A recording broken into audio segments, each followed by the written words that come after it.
In a world full of noise, control, and endless grasping, we all carry something we should have released long ago.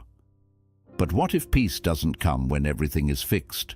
What if it comes when we finally let go? As the Buddha once said, "You only lose what you cling to." This isn't just a quote, it's a way of living. Letting go is not weakness, it is wisdom in motion. It's not about giving up, but about releasing what no longer serves us. Today, take a deep breath, slow down, tune in, because the moment you let go is the moment you come home to your peace, your clarity, your true self. Let go and let peace begin. 1.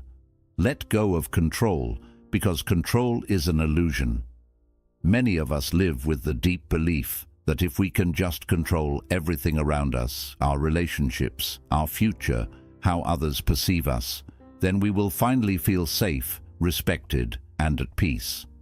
We plan obsessively, try to fix people, stress over outcomes, and hold tightly to routines. But no matter how hard we try, life refuses to obey our script. In Buddhism, there is a core teaching called anicca, impermanence. It means that everything in life is constantly changing. People grow and change, circumstances shift, emotions come and go, seasons, relationships, even our own beliefs evolve. Nothing stays the same. So when we try to control what is naturally meant to change, we create suffering. We experience two levels of pain. First, the fear and anxiety of constantly trying to keep things in place, and second, the heartbreak and disappointment when things fall apart anyway, because they will. Letting go of control doesn't mean you stop caring. It doesn't mean you stop making plans or being responsible. It simply means you stop clinging. You stop believing that peace can only come when life bends to your will. Instead of resisting the flow of life, you begin to flow with it. Like water in a river, you move with grace, with awareness, without force. You learn to adapt rather than grip.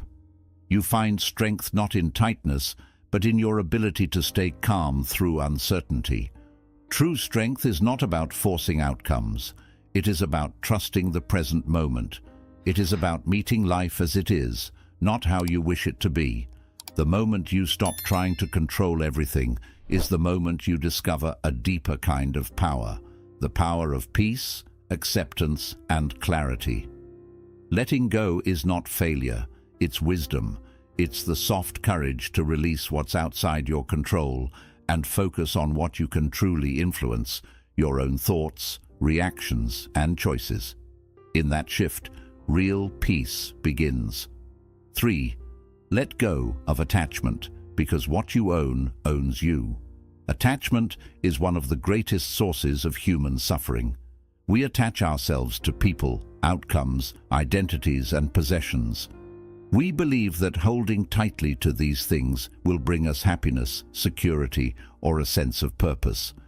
But in truth, attachment is a trap disguised as comfort.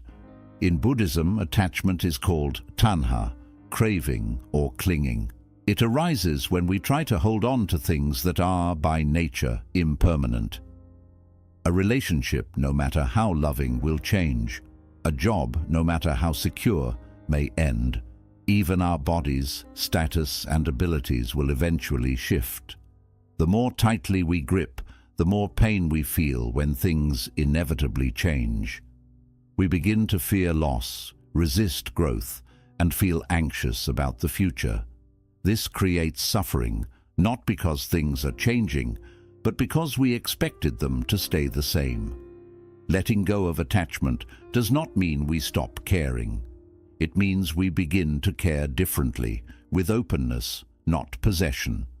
We learn to love without needing to own, to enjoy without needing to cling, to give without expecting anything in return. It's the difference between holding a bird gently in your hands and locking it in a cage. When you allow life, people, and experiences to be free, you give them space to breathe and yourself space to find peace. Attachment is often based in fear, the fear of being alone, of not being enough, of losing what we think gives us value. But when we examine these fears, we realize that our peace cannot come from anything outside us. It must come from within. The Buddha taught that freedom begins when we stop tying our happiness to things we cannot control, when we stop saying, "I need this to be okay," and start saying, "I am okay," no matter what comes or goes, because in truth, what you own, if you cling too tightly, ends up owning you. You become a prisoner of your desires, expectations, and fears. But the one who lets go becomes free, free to love without fear, free to walk through life with an open heart and a steady mind, free to experience deep, lasting peace, not because of what they have, but because of what they've released. Let go, and you'll realize you were never missing anything. You were just holding on too tightly to what you were meant to set free. 4. Let go of the past, because it's already gone. The past can be a quiet prison. We carry memories like heavy stones, regrets over what we did, shame over what we failed to do, sadness over what we lost. Our minds often replay these old moments, hoping to find closure or to rewrite the ending. But no matter how many times we revisit the past, we can't change it. What's done is done. In Buddhism, one of the most powerful teachings is mindfulness. Living in the present moment with full awareness and acceptance. That's because the present is the only moment that's truly alive. The past is a memory. The future is a dream. The only place we can breathe, act, and find peace is now. But when we cling to the past, we become blind to the beauty of the present. We walk through life looking backward, carrying guilt, bitterness, and pain from events that no longer exist. It's like dragging a bag of broken glass behind us, hoping one day it will make us whole. Letting go of the past doesn't mean pretending it never happened. It doesn't mean ignoring your pain or forgetting important lessons. It means you choose not to let it define you anymore. It means you stop feeding energy to memories that steal your peace and power. You cannot heal what happened by obsessing over it. Healing begins when you stop trying to relive the moment and start asking, "What am I doing with this moment now?" The Buddha taught that suffering comes not from what happened, but from our attachment to what happened. It's not the memory itself that hurts us. It's our unwillingness to let it pass. Forgiveness is a part of this. Forgiveness doesn't mean agreeing with what someone did. It means freeing yourself from the chain that keeps you tied to that pain. Whether it's someone else's mistake or your own, you forgive so you can be free. When you stop carrying the weight of the past, something beautiful happens. You become lighter. You begin to see life more clearly. You make space inside yourself for new joy, deeper peace, and real freedom. Some people stay stuck in their old story for years, but you are not your past. You are not what happened to you. You are what you choose to become now. Let go of the old chapters. Let the pain breathe. Let the grief flow. And then, gently, let it go. Because the past is already gone. But your peace, your future, your present moment, that is still in your hands. 5. Let go of ego. Because it separates you from everything. The ego is the invisible mask we wear, the story we tell ourselves about who we are and what makes us important. It whispers things like, "I am better than them. I can't be wrong. I must win. I need them to see how powerful I am." At first glance, ego looks like confidence. It looks like ambition, pride, and self-respect. But look deeper and you'll see the truth. Ego is fear in disguise, fear of being overlooked, fear of being unimportant, fear of losing control. In Buddhism, the concept of anatta, or non-self, teaches us that there is no permanent, solid self. Who you are is not a fixed identity. You are not your name, your job, your body, or your opinions. You are not even your thoughts. You are the awareness beneath it all, the presence watching the experience unfold, but the ego tries to protect a false identity. It builds walls between us and others. It says, "This is me and that is you." It separates. It competes. It constantly compares. It clings to the need to be seen, to be right, to be superior. And in doing so, it isolates you, not only from others, but from your own peace. Think about it. How many arguments were created not by truth, but by ego needing to win? How many relationships were destroyed, not by lack of love, but by someone refusing to say, "I was wrong"? How often do we feel angry, hurt, or offended simply because our ego got bruised? The ego is obsessed with image. It wants others to see you as powerful, wise, successful, untouchable. But this image is not you. It's a costume, a fragile shell that must constantly be defended and maintained. And the moment someone questions it or doesn't treat you the way you expect, the ego feels attacked. Letting go of ego doesn't mean you have no identity. It means you no longer need to cling to one. You no longer define yourself by status, labels, possessions, or being right. You realize that your value is not based on how people see you, but on your own internal truth. The ego says, "If I win, I am worthy." The deeper self says, "I am already whole. I need nothing to prove that." When you let go of ego, humility replaces pride, understanding replaces judgment, stillness replaces chaos. You become open, able to listen, learn, admit fault, grow. You become soft, but not weak, rooted, but not rigid, and most importantly, you reconnect with life, with others, with the deep peace within yourself. The Buddha never said, "Become more important." He said, "Better than 1,000 hollow words is one word that brings peace." Ego fills us with noise, always speaking, always justifying, always needing attention. But the wise person learns to be quiet, not because they have nothing to say, but because they no longer need to prove anything.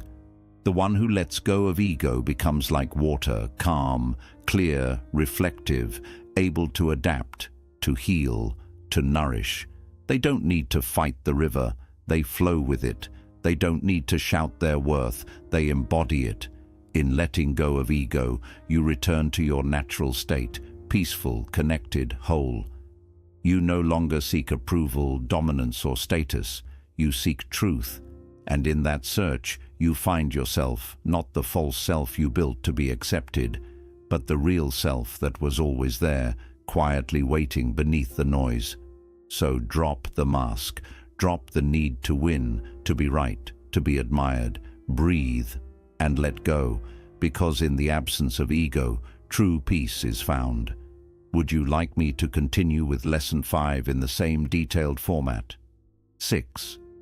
Let go of expectations because they create suffering. Expectations are the invisible chains we place on life.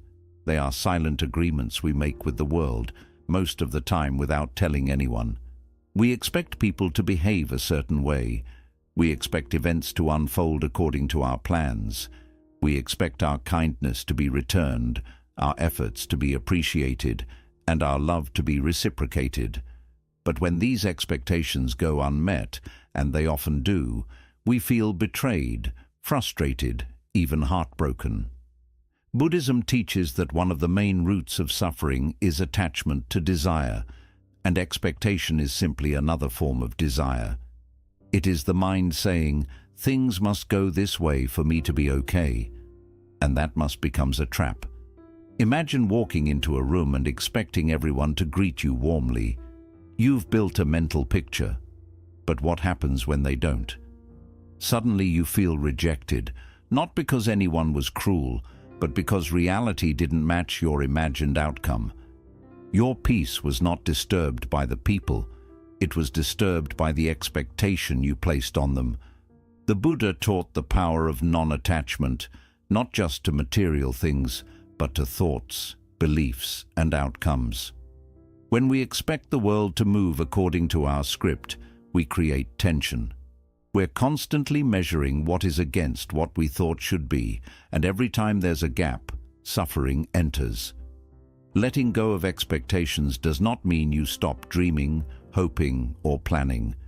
It means you engage with life fully, while releasing your tight grip on how it must unfold.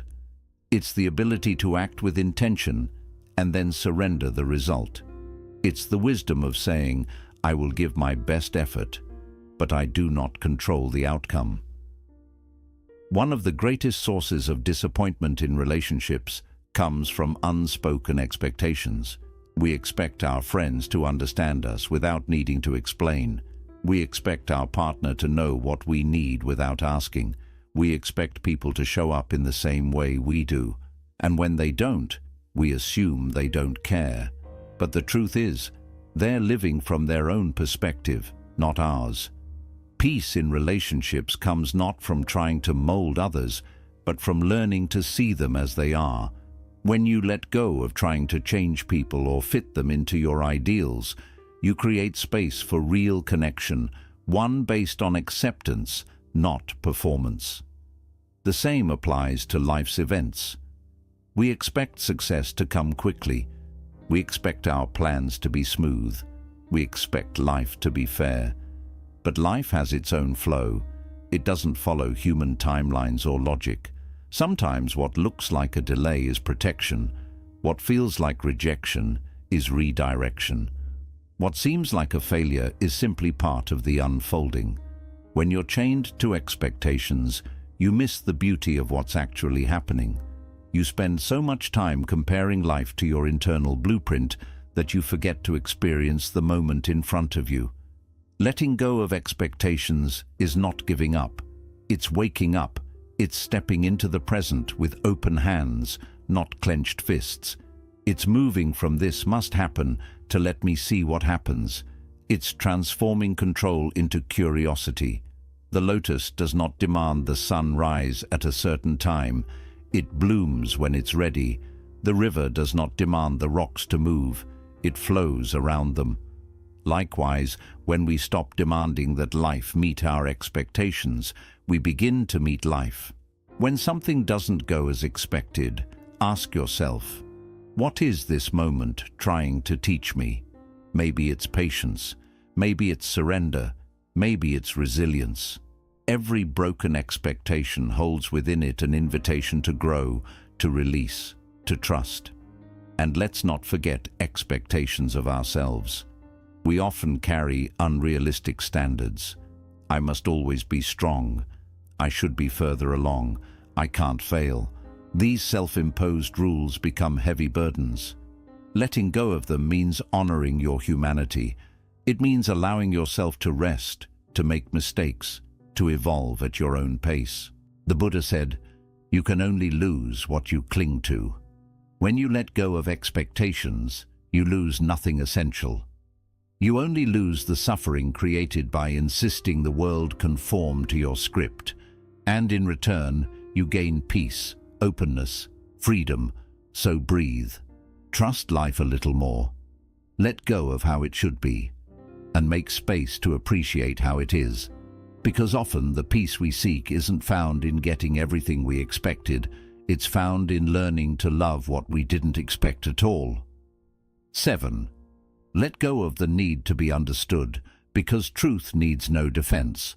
One of the quiet struggles that most people experience but rarely talk about is the deep desire to be understood, to be seen for who we truly are, to have our intentions recognized, to be heard without being judged. This need for validation often begins in childhood and follows us into adulthood, shaping the way we speak, think, and even act. We explain ourselves. We defend our actions. We try to correct misunderstandings.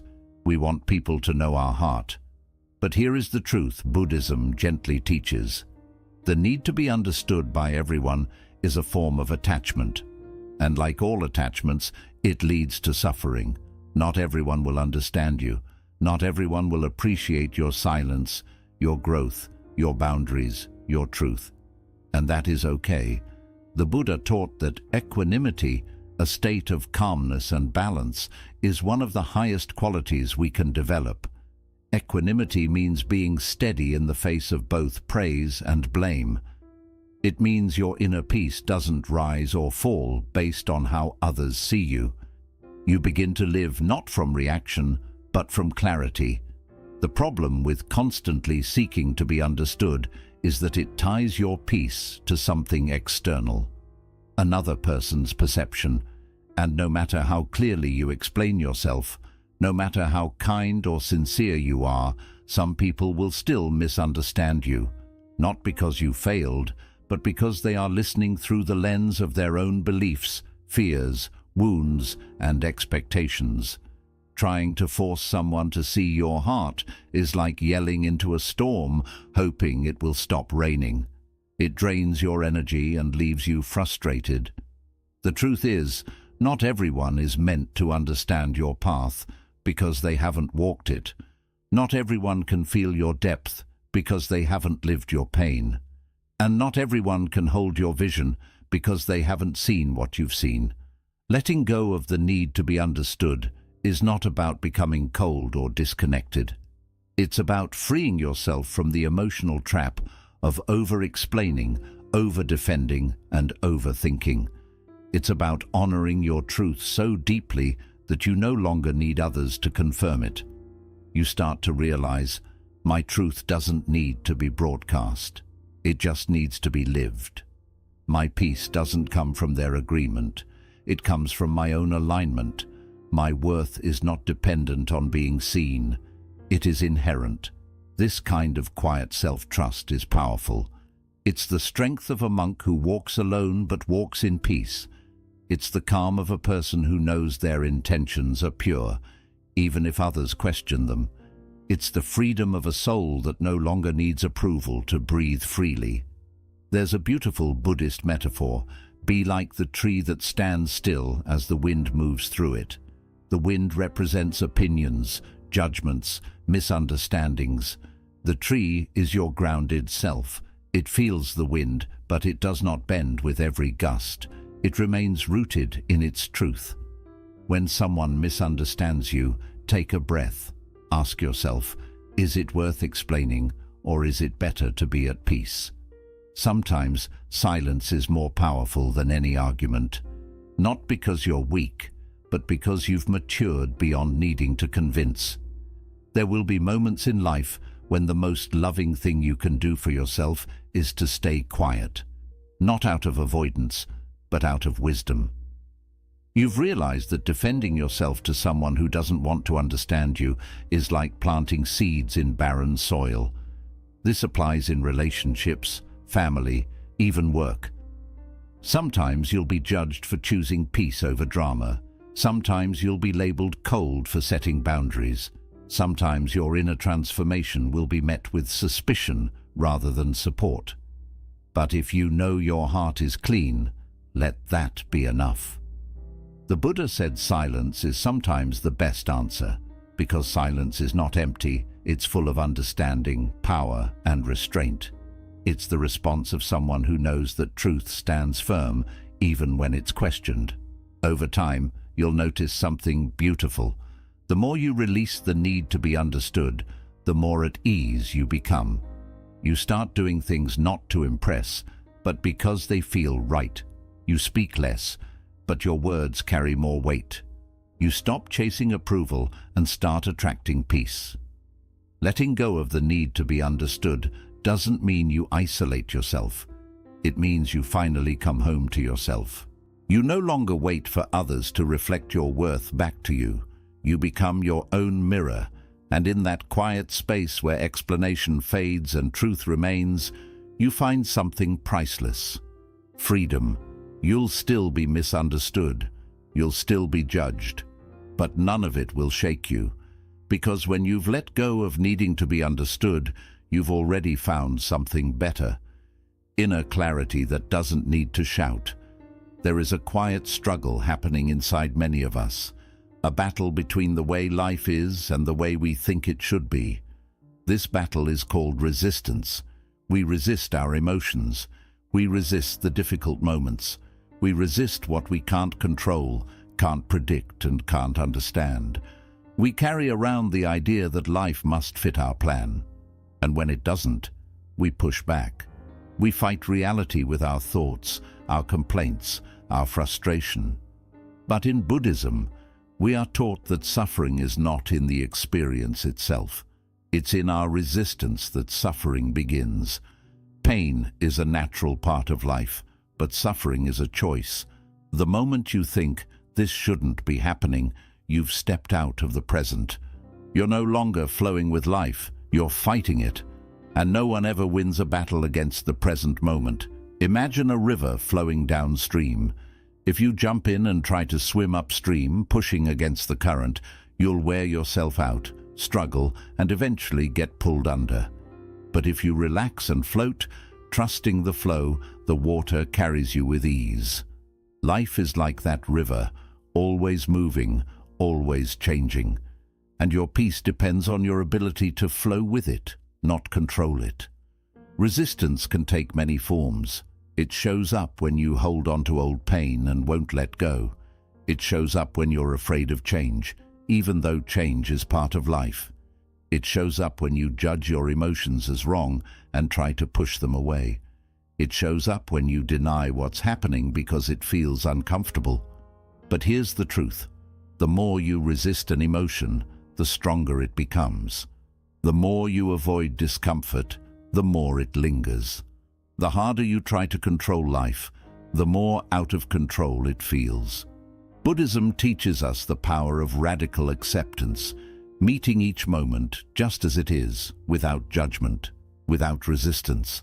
This doesn't mean giving up or ignoring injustice. It means no longer fighting what has already happened. It means starting from where you are, with open eyes and an open heart. If you're feeling angry, accept that the anger is there. If you're feeling sad, allow yourself to feel that sadness fully. If life feels messy, stop pretending it should be perfect or tidy. Acceptance isn't weakness, it's a sign of true strength. It takes real courage to face your feelings, to see things as they are, and to stop running from them. When you resist what's happening, you create stress. But when you accept it, you create space. You begin to say, this is happening, and I can face it with calm. This is hard, and I can breathe through it. This isn't what I wanted, but maybe it's what I need. Letting go of resistance doesn't mean you like everything that happens. It means you understand that fighting what is only adds to your suffering. Yelling at a storm doesn't make it stop. The storm passes when you stop wishing for sunshine and instead take shelter in your awareness. The Buddha said, just as a solid rock is not shaken by the wind, so the wise are not moved by praise or blame. That kind of calm strength comes from surrender, not giving up, but giving in to the truth of what is. It means letting go of the inner battle, the voice that says, this shouldn't be, and replacing it with, this is. When you stop resisting, you come back to your breath, your body, and the quiet beneath the noise. You stop expecting life to be fair, and instead you begin to treat every moment as a lesson, because it is. That heartbreak, it's teaching you to be gentle. That failure, it's teaching you humility. That silence, it's teaching you how to listen. Every challenge carries a lesson, but you can't receive the lesson if you're too busy resisting it. Surrender doesn't mean giving up. It means fully showing up. It means being awake and aware in your own experience. It's choosing to respond with care instead of reacting out of fear. It's choosing growth over holding on, peace over control. Think for a moment, how much energy have you spent resisting life, resisting change, endings, uncertainty, or the pressure to be perfect? Now imagine using that same energy to pause, to breathe, to soften your grip. What if, instead of asking, why is this happening to me, you asked, what is this moment asking me to let go of? Letting go of resistance is like loosening a tight knot in your chest. The moment you stop pulling, the knot begins to loosen. You feel lighter, not because the outside world changed, but because you did. The mind wants to be in control. The ego wants comfort. But the soul wants truth. And truth only comes when you create room for it to enter. Every time you resist, you're saying, I know better than life. But every time you surrender, you're saying, I trust the wisdom in how this moment is unfolding, and it's in that trust where deep peace begins to grow. So today, take a breath and lean into whatever feels uncomfortable. Let this moment be exactly as it is. Notice your resistance, and then slowly, softly, let it go. You don't have to struggle so much. You don't have to hold the weight of things you cannot change. The storm will pass, the river will carry you forward, and peace will find you. Not when everything is perfect, but when you stop holding on so tightly. Letting go isn't something you do just once. It's a quiet, sacred choice you make again and again, a gentle return to peace, moment by moment. You release control, not because you're giving up, but because you've learned that life flows more easily when you stop pushing against it. You release attachment, not because you don't care, but because love is about freedom, not ownership. You release the past, not to erase it, but to free yourself from what no longer serves you. You release ego, not to lose who you are, but to reconnect with the deeper truth of who you've always been.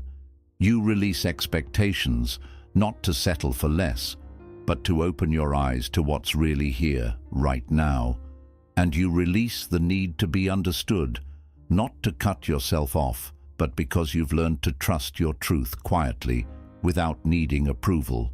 You let go of resistance, not because you're giving up, but so you can finally breathe and allow peace to meet you where it's always been, here, now, within. The world might still try to pull you back into chaos, but remember, you were never meant to control the wind. You were meant to learn how to be still, how to let go, and how to trust that the sky will clear on its own. Letting go isn't the end. It's the beginning of clarity, of kindness, and of a peace that nothing can shake.